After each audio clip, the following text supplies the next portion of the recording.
Manchester City memasuki fase musim yang penuh tanda tanya. Struktur permainan masih terlihat rapi, penguasaan bola tetap stabil, dan intensitas pressing tidak hilang. Namun, efektivitas di area penentu, ketajaman dalam menyelesaikan peluang, serta kerapuhan di momen akhir pertandingan kembali memunculkan keraguan. 4 isu utama yang muncul belakangan ini menggambarkan bahwa City sedang menghadapi kombinasi masalah teknis, taktikal, dan psikologis yang tidak bisa dianggap remeh.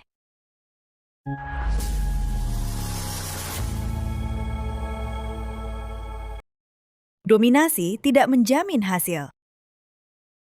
Laga melawan Newcastle menjadi salah satu contoh paling jelas bagaimana dominasi City tidak selaras dengan output di papan skor. Ruben Dias memang memberikan awal yang menjanjikan, tetapi respons cepat dari Harvey Barnes mengubah arah pertandingan dan membuat City kehilangan kendali emosional maupun struktural. Sejumlah media luar negeri menyoroti ekspresi Pep Guardiola yang menunjukkan tingkat frustrasi tinggi, indikasi bahwa ada aspek permainan yang tidak berjalan sesuai rencana. Secara statistik, City tetap menjadi tim yang mendikte tempo. Mereka mengontrol jalannya pertandingan, menekan di area yang tepat, dan menjaga ritme dengan tetap sabar dalam build-up. Namun, ketika penyelesaian memperlihatkan ketidaktepatan berulang, dominasi itu justru terasa hampa. Situasi seperti ini menjadi celah yang dimanfaatkan para pesaing. Arsenal dan Chelsea langsung memperoleh keuntungan dari terpelesetnya City dalam persaingan papan atas. Performa City di laga tersebut sekaligus memperlihatkan bahwa konsistensi bukan hanya soal gaya bermain, tetapi juga efektivitas. Premier League tidak memberikan ruang bagi tim yang kuat di fase awal, namun goyah di fase akhir. Sampai kapan City hanya puas dengan permainan dominan tanpa memastikan efisiensi gol? Keunggulan taktikal tidak ada artinya ketika hasil akhir tetap tidak memihak. Isu bursa transfer Januari. Isu seputar bursa transfer Januari mengindikasikan bahwa City sedang mengidentifikasi satu area yang dianggap paling krusial, bek kanan. Fokus pada satu posisi menunjukkan bahwa Guardiola menilai titik tersebut sebagai bagian yang paling urgent dan berdampak langsung pada struktur permainan tim. Sumber internal menyebutkan bahwa masalah bukan terletak pada ketersediaan dana, melainkan kebutuhan akan pemain dengan profil tertentu. Fullback di bawah sistem Guardiola tidak hanya bertugas menjaga sisi pertahanan, tetapi juga menjadi bagian integral dari build-up dan rotasi posisi. Tanpa pemain dengan kemampuan membaca permainan yang tepat, City terlihat kehilangan keseimbangan antara progresi serangan dan stabilitas bertahan.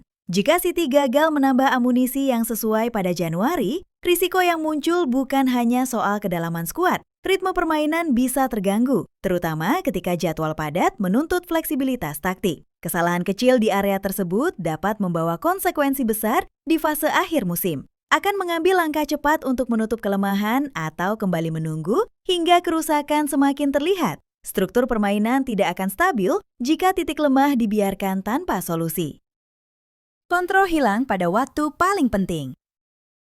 City kembali memperlihatkan kecenderungan kebobolan pada fase akhir pertandingan, sebuah masalah yang mulai berulang dan semakin menggelisahkan. Contoh yang mencolok tampak saat menghadapi Monaco ketika City kehilangan fokus pada menit-menit krusial. Marking yang terlambat, kelengahan dalam menjaga zona, dan pola transisi bertahan yang tidak disiplin membuat peluang lawan terbuka lebar. Beberapa media menilai bahwa intensitas City sering turun pada 10 hingga 15 menit terakhir pertandingan. Ketika fisik menurun dan konsentrasi berkurang, City tidak lagi terlihat sebagai tim yang mampu mengunci jalannya laga. Lawan justru semakin percaya diri memanfaatkan ruang sekecil apapun. Pola seperti ini sangat merusak, bukan hanya karena kehilangan poin, tetapi juga menggerus kepercayaan diri skuad dan hilangnya reputasi sebagai tim dengan mentalitas kokoh. Jika kebiasaan ini tidak diperbaiki, dampaknya bisa lebih serius dari sekedar tergelincir sementara. Gelar bisa hilang tanpa disadari karena akumulasi kesalahan kecil yang muncul di waktu yang sama. Momen penutup yang harusnya menjadi kekuatan City. Ingin kembali menjadi tim yang mengakhiri pertandingan dengan kontrol penuh atau terus memberi lawan peluang hidup di detik terakhir. Konsentrasi tinggi di awal tidak berarti apa-apa jika rapuh saat pertandingan mendekati selesai.